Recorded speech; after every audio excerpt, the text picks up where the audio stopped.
Have Man United turned a corner?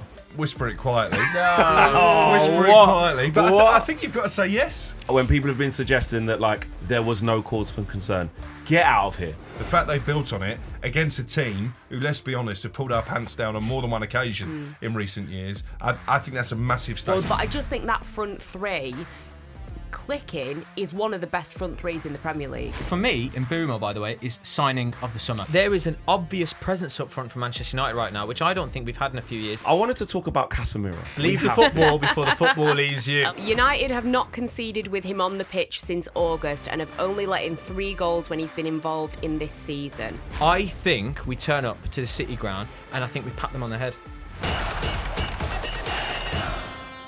Hello and welcome back to Inside Devils, sponsored by talkSPORT, talkSPORT show that keeps you bang up to date with every single thing going on inside Old Trafford. And we have done it again. We have won another football match, 3 in a row. Positive vibes. I don't understand what's happening. I don't know if it's real, but we have to go game by game. Let's get straight into this because we are now 6th in the Premier League. Let's welcome in Ryan Scott-Douglas, Angelina Kelly, and of course, Crookie. What's happening here? Because that's, you know, like we can think of ways. Let's break this down. Let's ask this question. No, what's happening here? Is something happening? Is something changing? Have Man United turned a corner? Whisper it quietly. Whisper it quietly. But I think you've got to say yes. We've turned a corner. 3 wins in a row. 4-2 probably flatters Brighton. For the first hour, we absolutely blew them away. And I guess if there's a negative, it'd be the lack of squad depth when he started to make substitutions. That's when Brighton got a foothold in the game. Yeah. But Cunha was outstanding again. Brian Mbeumo terrific as well. His combination play with Amad Diallo now is something to behold. Even Benjamin Shesko. He may not have scored a goal, but I think he was a real focal point. Obviously, made a goal as well. Played a part in one of the goals. The keeper, could he have done better with a free kick? Probably, but do you know what? The cross comes into the penalty area and he catches the ball. He doesn't drop the ball anymore. Celebrating again. Amazing. And that's given confidence to the defence. I think Ruben Amorim now looks less harassed on the touchline. The fans are invested. They've got Forest away next. Then they've got Tottenham at home. Tell you what, that guy might be getting a haircut. Oh, gosh, yeah, Frank. Well, no, we've got Tottenham away. Tottenham away. Which is hard. But I know some people are saying, Frank, get the Clippers out. Yep. That's what's going on, Ange. I mean, I don't want to be the one on the table to be like, should we just drink it in, Flex? Is that what it is? Do you know the best thing is? We're out of the League Cup. We don't need to worry about Europe. We win a game on a Saturday. Yeah. We don't need to worry for a week. Yeah, we have the whole We can just enjoy it. Yeah. I would like the positivity to match your negativity. Just saying, like, you know, because you two in particular, were losing your heads. Me and Ryan had to have a bit of a word with you both. Calm you down a bit. That's all we were trying to do. If you would like to apologise. Reverse psychology. Yeah, it was psychology. It was reverse. I said that. I've been slated for that already. Yeah. Look, what I will say is, because I'm definitely not that guy that wants to be wrong and strong and like through gritted teeth. Well, I still want him out. I'm not on any of that. I want Man United to win football games, and we all want Amorim to prove us wrong. I have got a little bit of resistance though when people are suggesting, not necessarily you, but when people have been suggesting that like there was no cause for concern. Get out of here.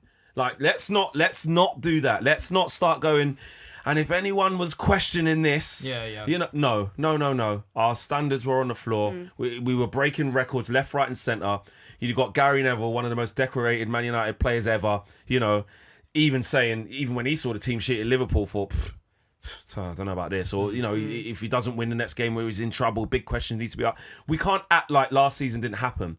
That doesn't mean that we're not going in the right direction. That doesn't mean there's not positivity now.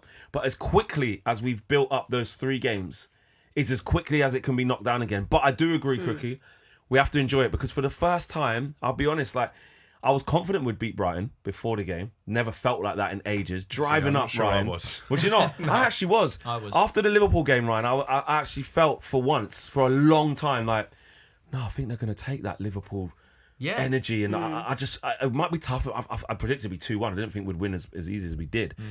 But you just get a feeling of optimism by what's going on. Yeah, 100%. Like I said to you last week, it just feels like if you had to pick one game in the whole kind of calendar to build momentum off, you would say beat Liverpool at Anfield. And so on the back of that, I just thought there's no way we're going to lose momentum like that. I really didn't. And me and Ange went 3-2. So we were just off. We were just off with a 4-2 with Brian Mbeumo. But there was Just loads of positives, loads more positives, and it's a feel-good factor. To be 2-0 up at half-time, it just felt, I haven't felt that comfortable in ages. So I do, like I said last week, I do get when people were being negative, because we have the pleasure, sometimes displeasure, of having to react every single week. And all we're doing really is, with what's put in front of us, well, it's the worst record since this. We haven't got back-to-back wins. It was a really bad time, and the system, there was no evidence of it working. At least now, with these 3 wins, are Man United back? I don't think they're back, but we're in a good reign of form, and we now, like I said last week again, we have a reference point. We have a point where we can go, these 3 games, this is when it worked. And by the way, like Crookie said, I think we blew Brighton out the water. Those 2 goals that we conceded, the keeper can probably do better on one of them. Yeah. And getting beaten on the near post from a corner as well, it's like, these little That's things are Xerxes' sloppy. fault. Yeah, well, yeah. But you can forgive those because we got 3 points, and that's what winning does. If we lose that game or draw that game, all of a sudden Xerxes should pick up his man, keeper should do better. You get those extra goals, quality from Mbeumo, quality from Cunha. All of a sudden, it's not as bad. Yeah. Do you know what? I mean? Ryan's right that the win at Anfield might be seen as the sort of turning point, the sliding doors moment.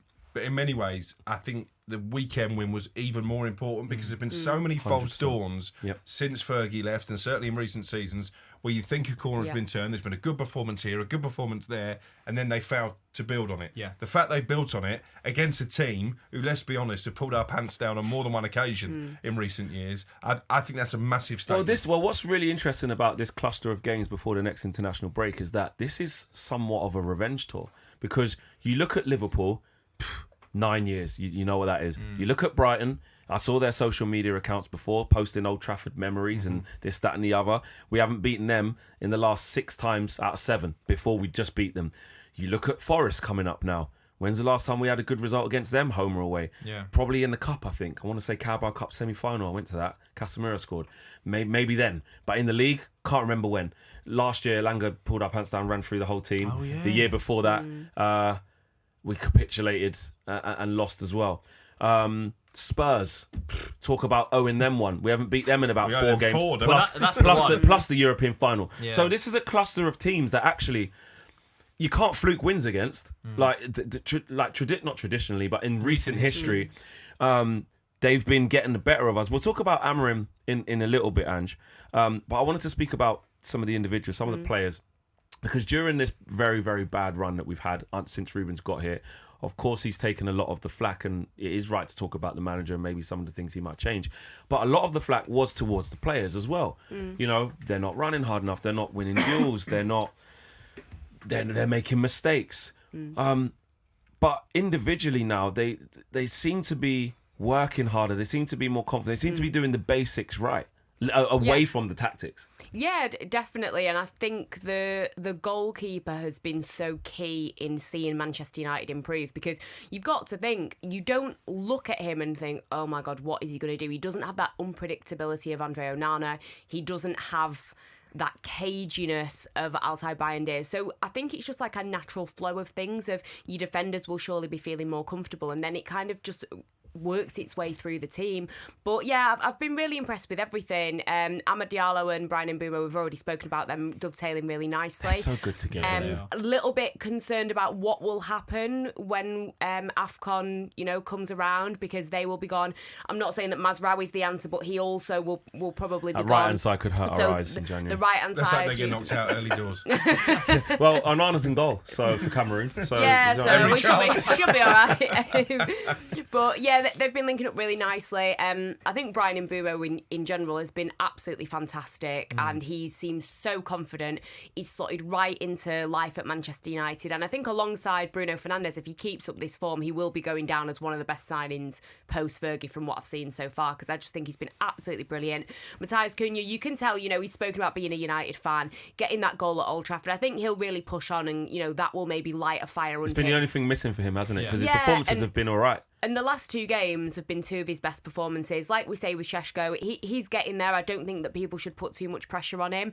But I just think that front 3 clicking is one of the best front 3s in the Premier League. if they are all firing on all cylinders and they all get to the places that we think they can get to, that's an impressive front three, in my opinion. And I just think, there was so much, a lot of fans laughing about the Rasmus Højlund situation and, oh, well, he's gone to Napoli. Yeah, all right, he scored 4 goals. He's nearly halfway to the amount of goals that he scored last season. But the massive issue that we had, and we can talk about midfield, we can talk about goalkeepers, but the massive issue we had last season, we didn't score enough goals. You'd look at the team sheet and think, who can find the back of the net? Whereas now, you're looking at players on the bench like, a Mason Mount, for example. You're looking at your starting 11. You've got 3 players that are capable of scoring goals. More than 3. You've got Bruno, you've got Casemiro. This idea now that we actually have all of these options when it comes to scoring goals, we've not had that for a very, very long time. And the way things are going, you have to give props to the recruitment, because I do think that they've got it spot on with these players. And yes, they've cost a lot of money, but bringing players in that are already suited to the Premier League, minus Shesko, but bringing, Cunha and Mbeumo in that already know the script of, being in the Premier League. I think it's been really important. It's interesting you mentioned that. I was on with Steve Bruce on the White and Jordan show, and he talked about Manchester United's recruitment, and he said for the first time in a long time, they've actually got it right this summer. They've had a great few weeks. I think Alex has just reminded me that they've won 5 out of the last 7. So there's certainly been an upturn in their performances. I do believe the 2 players in particular who've caught Mbeumo and Cunha, and they've absolutely hit the ground running. They've showed what they're all about, and they've given that real cutting edge at the top end of the pitch, which maybe for a while wasn't there. I have to say he's made a big call in the dressing room to get rid of big players with big reputations. So it reminds me a little bit of Arsenal, what Arteta did a few years ago, where he's cleared out the dressing room where people are looking from afar thinking, wow, that's a big call. So he's made some big managerial calls. I think we all of us, like him. We all want him to do well, because underneath it all is a decent man who's a very, very good coach. And all of this, is he going to change his tactics? And is he going to do this? And is he going to do that? Obviously not. And you look at Manchester United's history in terms of, some of the best windows we've ever had. Recruiting within the country works. You look at Cantona, you look at Rooney, and then you speculate in Berbatov and Tevez. Van Persie. York Cole. York Cole. You know what? The list could go on and on and on. It works. We've done it the whole time. Exactly. So you got, for me, Mbeumo, by the way, is signing of the summer. Yeah. It's a sign in the whole of the Premier League. I think it is, because you look at him being the star man for Brentford, having the season that he had last year, picking him up and then throwing him into Manchester United. It's the same league, so we expect the same from you. But how heavy does this shirt weigh on you? For him to thrive the way he's been thriving, bar 1 or 2 games, he's been so direct. He scored, 4 goals and 2 assists in his last 2 games, or something crazy like that. He's been unbelievable and so direct. And again, I've said this about some players, Manchester United DNA. In 2 different ways, the directness of Mbeumo and that kind of swagger that Cunha has, they really feel like they suit that shirt. I'm just honestly so happy to see him. I think as well, we were getting so much stick from other clubs about, you're paying all this money for him.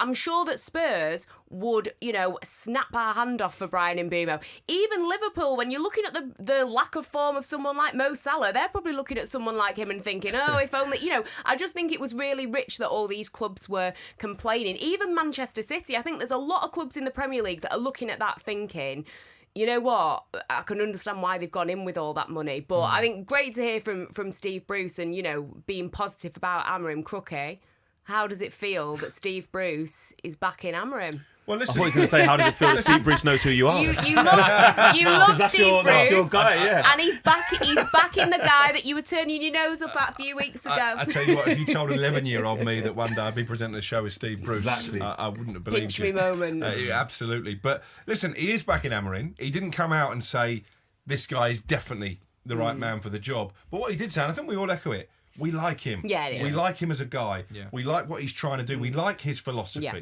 We want him to do well. 100%. I don't think me and Flex should be attacked Oh, mate, I've for been reacting to being dumped out the League Let's Cup by get the world's Grimsby. smallest violin And being out for battered in the Brian. floor. that so far we were supposed to be like, it's fine, everyone, it's fine. No, I'm giving you right guys to stick. be crazy. I'm giving you guys stick. I understand completely why your head's got a little bit scrambled, because I think we were all in that place of, uncertainty, fear. Even though it was 4 games in, boys, just reminding you that. We're just, No, more than that. But this is why we work. Because last season. This is why we work, because we've got you Remember, two it losing your happened. heads and us two reeling you That's back true. into safety. I will say this, though. I will say this.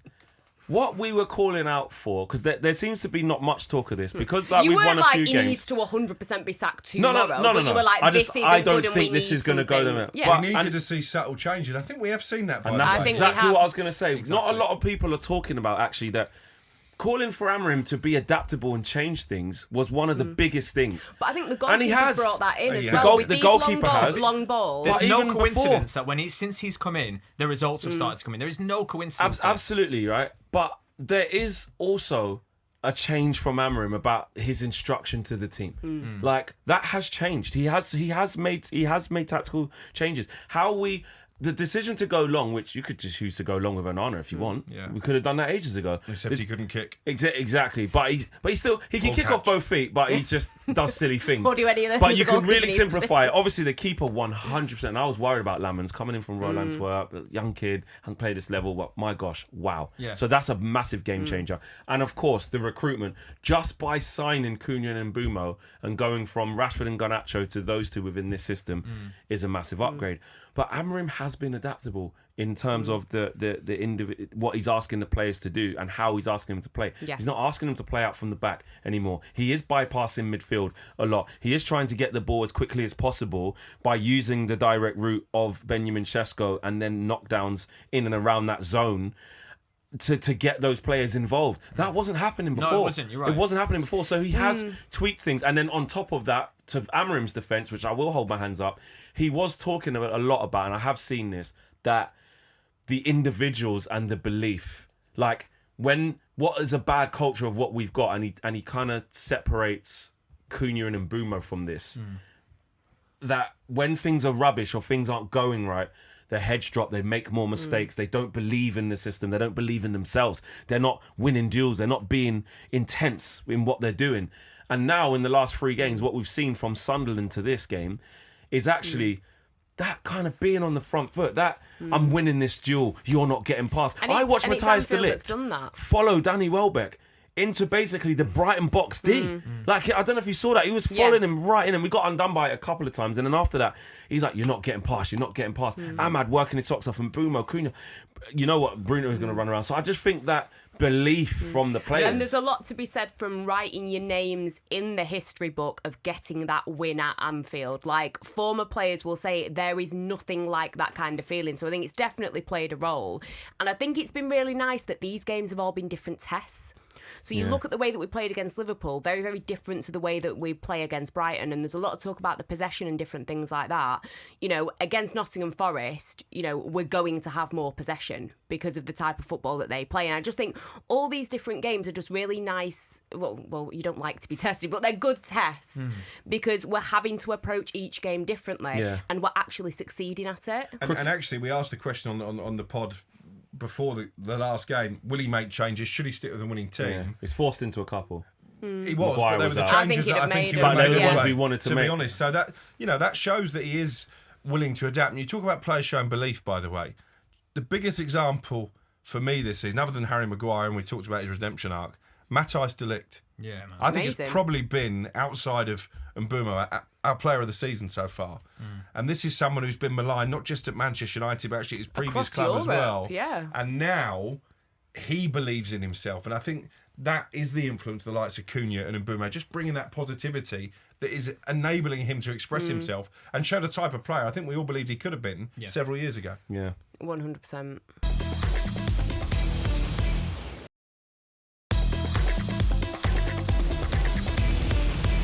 Crookie, honestly, who does he think he is? You know, he's been with Steve Bruce a little bit, met his childhood idol, you know, won a couple of games, and now this is all we get from him. He's off, he's gone. Booked and busy. Booked and busy. He says he'll be back next week, though, so we'll hold see. him to He'll that. bless us with his presence then, will he? See what happens in the game and if he wants to show his face. Exactly. Yeah. Oh, exactly. You go hiding if we lose. I wanted to ask about Danny Welbeck actually really quickly before we carry on talking about our great players at the minute. You know, we sold him to Arsenal back in 2014. This twilight era of his career, Amazing. like, has just been so good. It's great to see it from our perspective for him, because we wish the best for him. Been blighted with injuries throughout his career, and now he's sort of in his 30s. It's like he's in the best condition he's ever been in. He got called a fine wine by his manager. Yeah. And do you know what? I have to agree. And he's a baller, though. Yeah. He's a baller. We can just agree. Some people just have it meant to be a Premier League footballer, that boy. And I have no ill feeling towards him. I don't know what nobody does. I don't think the general consensus is that we wish him anything but the best. And he's amazing. And that free kick, by the way, we can talk about how Lamens might be able to do better, but he's just dug that out. I said to the guy next to me, I was sitting watching it. I goes, he put it in, and it was the end we were sitting. I goes, when did Welbeck learn that? Well, how? I know. When? When's he done that? How? And what a strike! Yeah, he's amazing. And you know what? Talking to a lot of Arsenal fans, I think he's the only player to have played for United and Arsenal that both sets of fans actually really like him. Wow. And I've got a lot of mates that are United fans that still absolutely rave about him. And I know people that know him personally and have always said what a fantastic person he is. The way that he exited Manchester United. I mean, Lou Van Gaal said it. We got rid of him to bring in Falcao, who came in on loan and scored 4 goals. And you look at the signings that came after that. Anthony Martial, Zlatan and Cavani, fair enough. They came in on frees. They brought the good vibes and they sold a load of shirts. Amazing. But you got Lukaku, Alexis Sanchez, Odion Igalo, remember, of course, Rasmus Højlund. But I just... Weghorst. Weghorst, how could I forget? I just looked at him in that game and I thought, what would have been if he would have stayed at Manchester United? And let's say he was still at Manchester United at this age. You think about the type of person that I hear he is and the quality that he has and the fact that he clearly takes his career very seriously, to be in the shape that he's in at 34 doing what he's doing, what kind of influence he would have had on players. Somebody like a Marcus Rashford, for example, what kind of relationship on and off the pitch they might have had. Somebody like Jadon Sancho, for example. I mean, had he have still been there, that could have been England's front three when you think about it. And it's a shame because of, I think there's a little bit of snobbery sometimes as to why certain players don't get picked for England. And you look at Danny Welbeck and you think, it'd be nice to see, it's not going to happen probably, but it'd be nice to see him in an England shirt again. And he never really got the chance, I always felt. But I was just thinking in my mind, if he'd have stayed at United, what could have been? That could have, him, Rashford and Sancho as a front three. It could have been a lot different. I just think the only difficulty was obviously Danny had the injuries that every club has been. And that's the thing with the Arsenal move, at Watford as well. Yeah. People forget that stint. Obviously at Arsenal, injuries because they liked him there as well. Yeah, a lot of Arsenal fans that I speak to will say, you know what? It was one of those situations where you're like, I wish it would have worked out. It's such a shame. So it's like he's almost. You don't want to rewrite his career because obviously I'm sure he would have wished that he could have not had the injuries he had, but at the same time, that's brought him to this moment now where he's getting these flowers, where he's in probably the best physical condition he's been in a while. So a big shout out to him. Benjamin Shesko, I want to talk about him, Ryan, because I saw Gary Neville get a little bit of criticism actually in his analysis of Benjamin Shesko, sort of saying he's not touching the ball enough, wants him to be a bit more involved. A lot of other United fans have said, well, no, he's growing. He's in the last 4 games, I think it's 2 goals, 2 assists.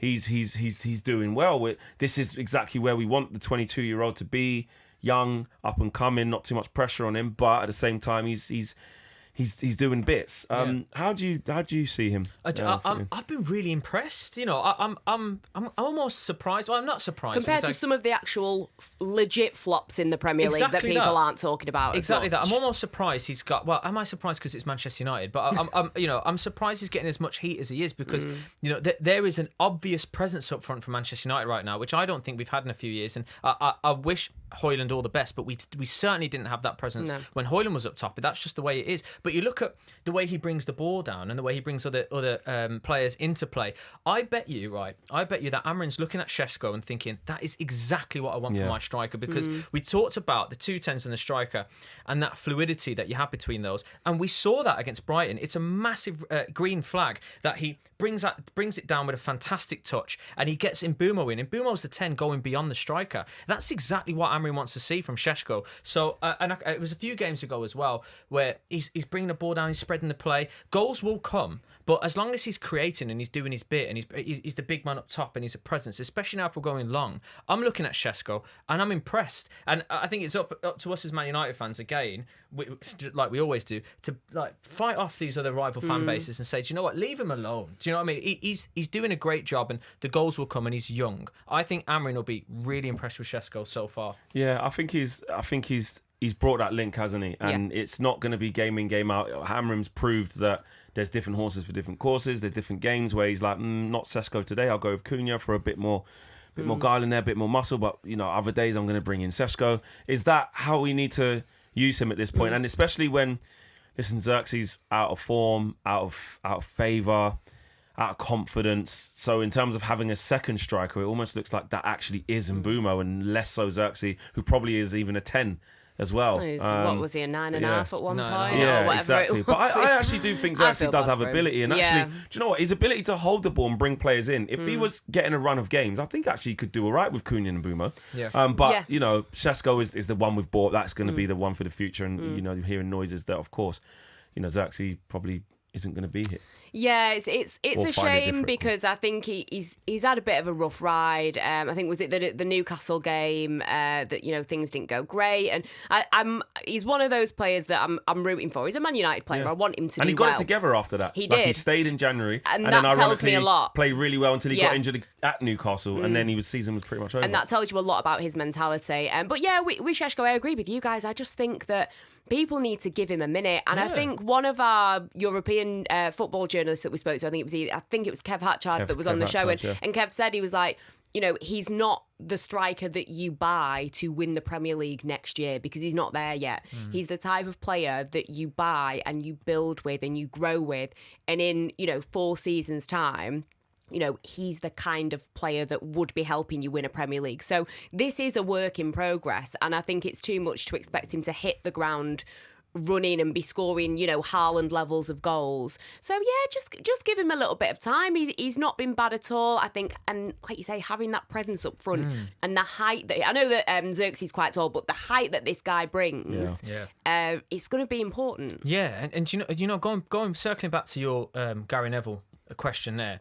So he said that he doesn't have enough touches, or he didn't have enough touches. I'm paraphrasing, but it was roughly along the lines of still work to do, kind of not involved as much, want him to get more touches. It feels like I think he paraphrasing again, he's sort of standing up there whilst Cunha and Mbeumo are kind of doing most Gary of the... Neville, the striker. Well, but I don't think he meant it in a bad place. It was just his observation. Yeah. No, but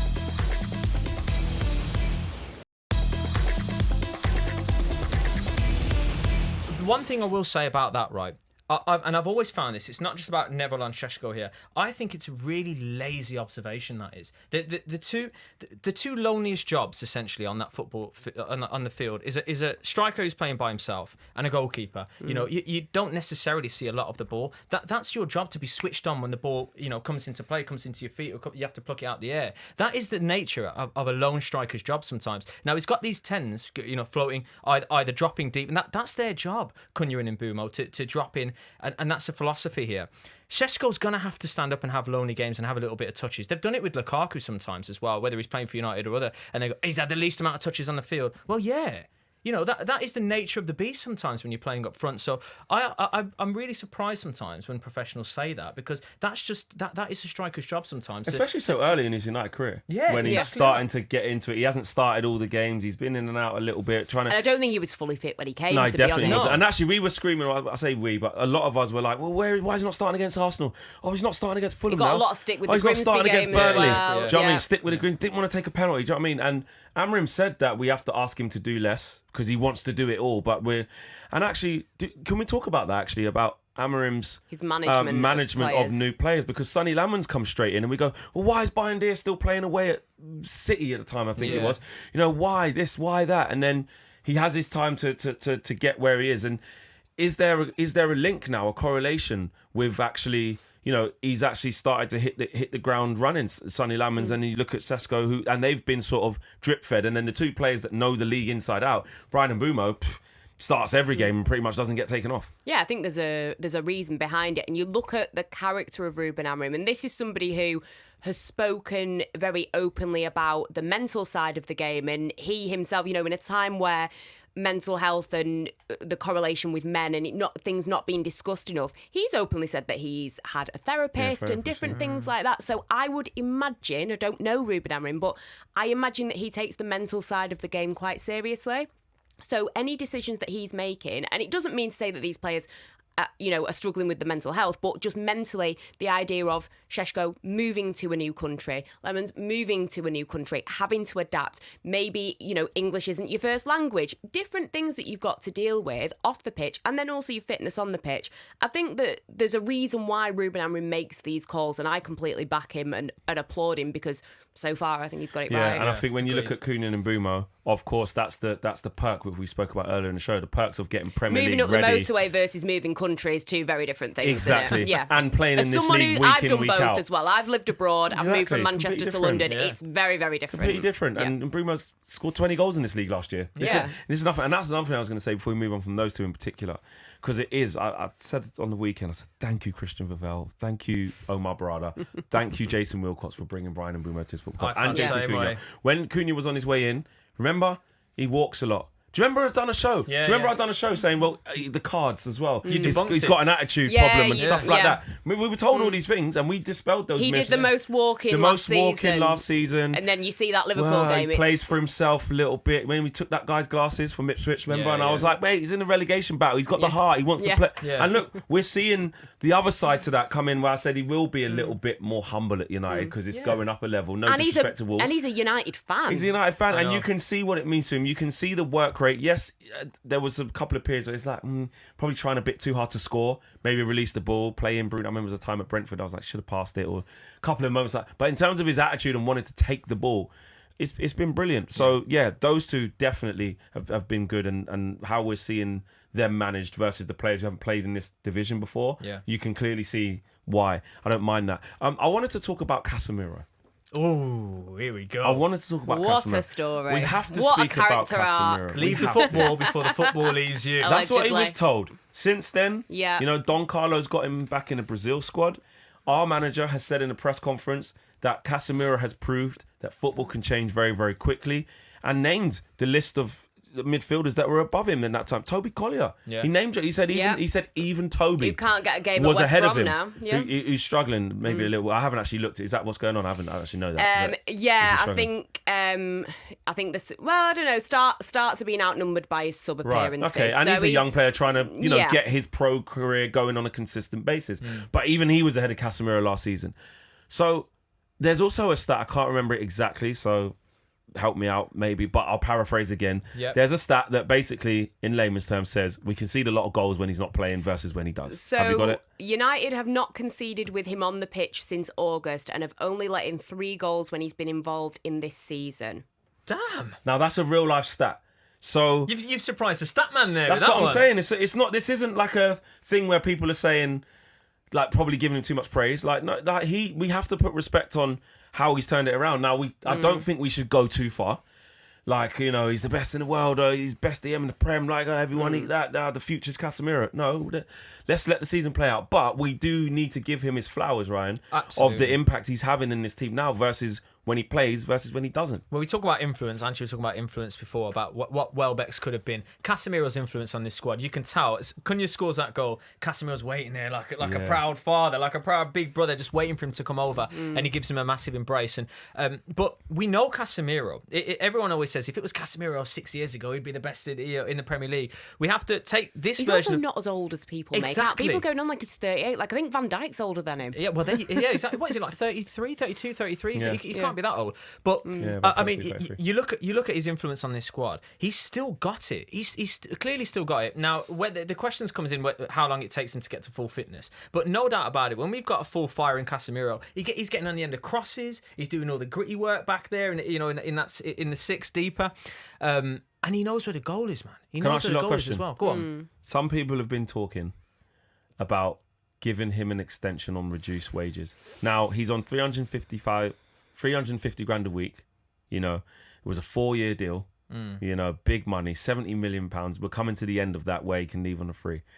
If he keeps playing like this, would you keep him on on reduced wages. It's gotta Obviously, it be depends on the reduced player. wages. Depends on the player. He might just want to go Saudi and go into the sunset, or go to MLS, or I don't know, might want to try something new in Italy. Who knows what the player wants? But just from a Man United perspective, hypothetically speaking, is there a world where you could see it, and what conditions? There's a couple would of that be? variables with it. He's got to take a pay cut Of course, because goes that without is an saying. obscene amount of money. No one how needs that much though? money. Yeah. How much of it? I mean, What would you be willing? know, but What would you be willing to how have much is he Casemiro on? on as like a? How much is he on? He's on 350. 350. I mean, we've got to drop that down by 100 grand. Yeah, like, I'm sorry, which he's got- probably not going to do, Even is way it? more. 350 is a I'd lot. say- No, that's my bare minimum. Yeah. Like, my bare minimum, we've got to agree to at least 100 grand less, mate, if not more. Yeah. It's a tough one because it all depends on what the other parts of the recruitment process is. So if we get, let's say for argument's sake, because there's been rumours, Conor Gallagher coming in, maybe on a loan in January, which is not the worst thing to have him as an option.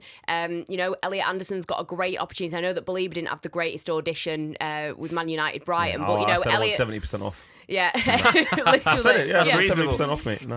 Elliot Anderson, playing against us for Forest, really great opportunity for him to have a bit of an They audition. want That's like 150 for him or something. that's the don't kind, they? it is the kind of player that I would like. If Casemiro is willing to take a wage cut, it doesn't affect us bringing in other players, and he understands that he's not going to be, the star of the show. It is going It's to be whether somebody. or not he. It's whether or not wants that for his he's career. he's okay with that. So I think there are a couple of variables. I'd give him one more season because I do think the mentality to come back from what he's had to come back from. Even his wife was getting on Instagram, so it was clearly something that was upsetting him.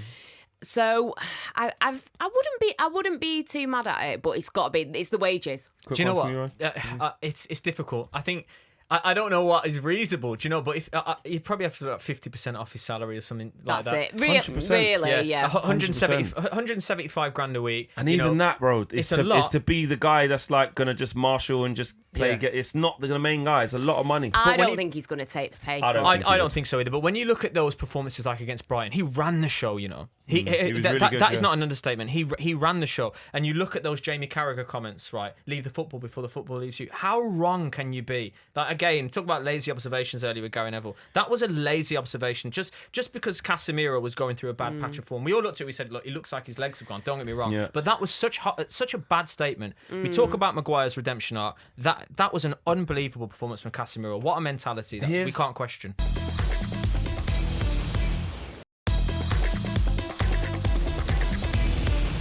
What's happening here though with Casemiro, with the resurgence? Because I agree how important he is to us now. But are we getting a bit too... I think what we're doing is, here's the thing. We spent £70 million on him and paid him 350 grand a week for 4 years.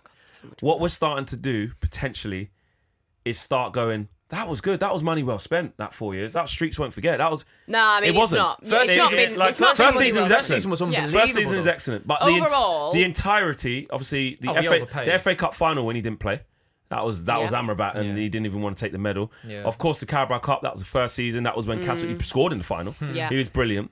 And now we're seeing this resurgence. What I don't want us to do is, because we're so used to like mediocrity I now, agree. the bars on the floor, what we're starting to do is convolute two statements, which is that I agree, yeah. he's done well in this bit. The overall thing has not been good. And what is it I always say about cutting the cord? Exactly. And Just when it's time, realistically, let him go out on that high. Let's just go in a different direction. But if it was drastic, If it and was I a mean reduced drastic, salary, though. like say he was going to take 90 grand a week.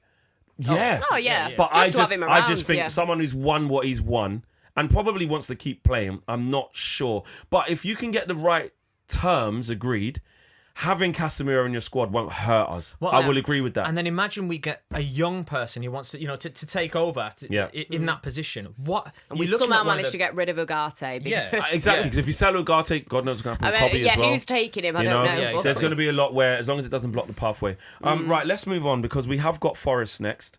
Sean Dyche's first home Premier League game. City Ground's going to be rocking. They obviously lost 2-0 to Bournemouth, but the first home game against Porto, I watched that. A couple of penalties. They weren't amazing, but they were just more organised and on the front foot, etc. Yeah. This is going to be another tough game. Yes, they're coming off the back of another loss, so you can say that it's not the Forest under Prime Nuno, and it's not. But this is another team on our little revenge tour who we owe one to, and another ground that's not a happy ground for us. And they'll be hungry. They'll be hungry. Ryan, for you, how important is it to 4 in a row? This could be 4 in a row. And then, oh my God, Frank, Jesus. It's going to be like a Champions League final against Spurs. We're going to run it back to the Europa League final. It'd be so difficult, but one game at a time. Forest. Yeah. Let's not get ahead of ourselves. Well, like I say, we beat that Sunderland team. When we beat them at home, we all went, yeah, but it's Sunderland. Yeah. But look how well Sunderland are doing. This is a very, very competitive Premier League we're looking at right now. Anyone can beat anyone. Anyone can beat anyone, right? And that is working in Man United's favour, that anyone can beat anyone narrative, because all of a sudden it means we can. Yes, you've got it. That's the kind of you're tracking my logic there. We beat Sunderland. We've strung 3 wins on the bounce now. We'll go to Forest. I think I could go off on another podcast and talk about Forest. I think it's a circus there. I really do. The way that they've handled all their managers is ridiculous. Marinakis is quite a polarising figure. He's got some things right, but he's definitely got some things wrong. They lost their best manager in Nuno. That Ange Postecoglou appointment was disastrous, an absolute disaster. It was never going to work. I think the whole footballing world, even Forest fans, are looking at it going, I don't know what you've done here. Now you've got Sean Dyche, who's going to take time to adapt. Sometimes you look at these teams and you look at a new manager bounce, etc., and you think it's bubbling. This team are going to pop right now and they're going to spank someone 3-0. I don't see that with this Forest side. I don't. I'm sorry. Not yet anyway. And you're looking at a Man United who are building up momentum. We're starting to I've got confidence. Yeah, confidence. Yeah. There's something to be said about having a bit of a fear factor as well. A Manchester United turning up that have quality like Mbeumo and Cunha and Shesko playing well as well. Ahmad, Bruno Fernandes. And want revenge. Yes. Yeah. Who, by the way, Bruno, to look over his shoulder and dummy that for Mbeumo. We've done well not to even mention Bruno yet. Do you know what I mean? Because he's been unbelievable. Yeah, unbelievable. Exactly. So he's still doing what he's doing and cooking in the middle of the park. He's obviously going to have a few faux pas here and there, but that's how it is. I think we turn up to the City ground and I think we pat them on the head. Do you? Yeah. Easy, Dustin. Or like 2-0 or something. I think a 2-0 or 3-1. Really? Yeah, I don't look at this Forest side at the moment, and I'm going in heavy here. But this is what 3 games does, guys. Look at the chest. Look at the chest. My chest's coming out in it. But you know what? I've been all right the last couple of predictions. I've kind of predicted the narrative, the way things are going to go. And this time around, I do think they haven't had enough time to have this drastic change. The playing styles between those 3 managers that they've had is such a drastic change. I think we go there. The boys know what Amorim expects now. I think we pat them on the head 2-0. In terms of team selection and rotation, I don't know. Listen, we got week between games, so it's less needed. It's not like last year where we needed loads of it. But Dalot and Dorgu. If Maguire's fit, would you bring him back in? Midfield, do you keep that the same? I think the front 3, we agree. Do you keep that the same, or does Ruben see something where he goes, actually, no, Cunha up front for this one, Shesko back to the bench, Mason Mount back it, because you can't discount these things from. We build something in our head where we go, that'll probably be the team. And Amorim always has a little thing, but do you think we're starting to see a little bit more continuity? I think that the front 3 have all warranted starting because they all performed really well. Yeah. If for a tactical reason he does decide to tweak it, maybe Mount comes in, maybe Mbeumo's up front or Cunha or whoever. I'm not offended by that. I think that Shesko needs the minutes. Yeah, and the confidence, just and the confidence because he'll also be looking at Cunha's got his first goal. Brian Mbeumo is scoring for fun at this point. Getting a brace. Although he's got a couple of goals, he'll want to get in on the act and be celebrating with them and be in and amongst it. I think the Amad Diallo and Mbeumo love affair needs to continue. I think that the way that they're working so nicely together. I know I talked about AFCON and how I'm a bit worried about, but listen, we don't need to worry about that another day. So I really want to see them linking up again. So I what do you think of left wing back? What do you think about Dalot and Dorgu? I like Dorgu still. I like Dorgu still. I think he's. I'm not convinced. He's not on. She hasn't been convinced. I know. We've had. But now he's not playing regularly as well, and he comes on cold against Brighton. Yeah. Gives away the ball that leads to the free kick, and took a bit of time to get up to speed. I guess out of the 2, he's supposed to be on the left. Yeah. Dorgu. He was bought for the left, so let's try and get this working. I mean, it's hard with the midfield with Bruno and Casemiro because who do you bring on? Because the Kobe Mainoo situation is very, very sad that doesn't seem to be working. Manuel Ugarte, I mean, we talk about these stats with Casemiro. I mean, it's no wonder that we fell off when he's not been playing because the other option is Manuel Ugarte, who is not good enough, let's be honest. So I don't expect to see a lot of changes. Yeah, I think he'll go with the same, whether or not Harry Maguire might come back in, but I think he'll probably go with the same back five and the keeper, of course. It's definitely going to be Casemiro, Bruno. It's definitely going to be Cunha and Mbeumo. It's whether it's Shesko for Mount and a little reshuffle. But I think you get Shesko going again. I think it might be the first unchanged team we've seen. Oh, you reckon? I think, yeah. Yeah. I'm gonna go with that. I did want to ask really quickly before we do prediction. I know you have done half prediction. I'll get yours. Yeah. But just Elliot Anderson, because there was some transfer rumours from Florian Plettenberg out of Sky Germany, saying that there's been Man United have registered their interest in Elliot Anderson, as have Newcastle United back again for him. But Forest have put a 100/120 million pound price tag on his head. Discuss that. Can't just be really paying quickly. That. Can't be paying is that just out of this? You know, Declan Rice has gone for 100 plus. Caicedo's gone for 100 plus. Balaba's been tipped at 100 plus. Is that the new norm, or is that just something that's just kind of thrown out there to maybe scare us off? Or will we actually, if you want these type of players from the other Premier League clubs, you might have to pay that? I think we are getting closer to that £100 million being, you know, the norm. Yeah, you know. But I think this is, you know, I think Nottingham Forest know exactly what they're doing by trying to do that. I think you're going to have to see how he does if he's on the plane to the World Cup, which I suspect he will be. Because if he has a good season and it's resurgent with them, they get to say that, and then he goes with England, goes far, plays in all the games. They will also get to say, yeah, well, about that 100 million, mate. So it's, I think that the powers that be at Forest know what they're doing with that. Okay. So I mean, I guess Crookie maybe next week can give us a little bit more on how that kind of works in the moving pieces. But he's the type of player that Manchester United should have. I think that he'd be such an asset. He'd be fantastic. Seeing what he's done for club, but what he's doing for country, I think, you know, round of applause for him. I think he's been brilliant. It's just it's that price, and let's remember who our owners. Let's remember who our owners are. Sir Jim ain't paying. I don't think so. Well, listen, Southampton wanted 100 plus for Tyler Diblin, and they sold him for 40. That's how it goes. All right, really, really quickly. Prediction. Ryan's given his. He thinks we're going to pat them down 3-1 or 2. I'll come back round to me. Okay. I was going to go with 2-0. 2-0. That feels good to me. Yeah. Okay. I'll be different then. Just so we've got a different one this week. I'll go 3-1. It'd be interesting because they've got such a tall team, and Sean Dyche will probably be playing the air. A lot of his goals come from the air. So that'll be an interesting dynamic. I think they might get a goal. We'll go 3-1 Man United. I'm going to say what I always say, which is 2-1 Man United. Because I always think we'll concede, but I do think we'll win. There you go. Guys, that has been Inside Devils. The positivity flying through this studio is incredible. Dare we dream to come back here next Tuesday, 4 in a row, 1 game away from Frank cutting his hair. We have to believe. Let's do it, guys. See you on the next episode of Inside Devils.